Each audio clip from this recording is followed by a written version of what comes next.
और university rules लिखता है कि अगर इतना मार्क्स नहीं आया तो उसको फंडिंग नहीं है। करेक्ट। तो उसका लड़ाई होता देख लीजिए आप, पार्लियामेंट में होता है लड़ाई, क्योंकि अगर इसको फेल करेगा तो ये ओलंपिक्स नहीं जा सकता, वो मेडल कंट्री के लिए नहीं आएगा। अगर पास करता है तो उसको चीटिंग अलाउ कर देंगे, वो सीधा तो पास नहीं करने वाला। क्योंकि 6 घंटे 8 घंटे रेस में या स्विमिंग में करेगा तो क्या में आपका कैसा योगा का बोला, उसके बाद वो क्या बताया, वो आनंद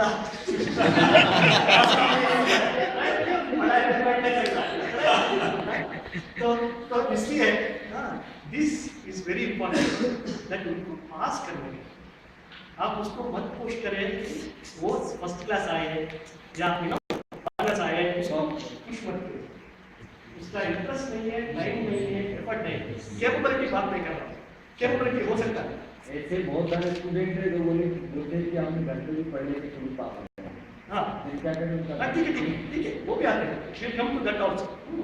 सो ऐसा सब कैटेगरीज होते हैं, वो फन के लिए आ रहे हैं, हाँ वो फन के लिए आ रहे हैं, ठीक है, सबसे मिलेंगे, हाँ वो सब आएंगे, तो विल कम टू दैट। और अभी बोलिए कि इनका क्या होता है, इनका प्लेसमेंट वाला है।